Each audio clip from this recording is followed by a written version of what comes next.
අපි අද හෝලෙවල් ඉංග්‍රිෂ් පේපර් එකේ ස්ට්‍රක්චර් එක බලමු.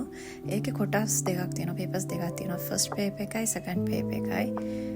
එතකොට ෆස්ට් පේපර් එකේ questions 8ක් එනවා. මේ තියෙන මාක්ස් දෙන ක්‍රයිටීරියා එක.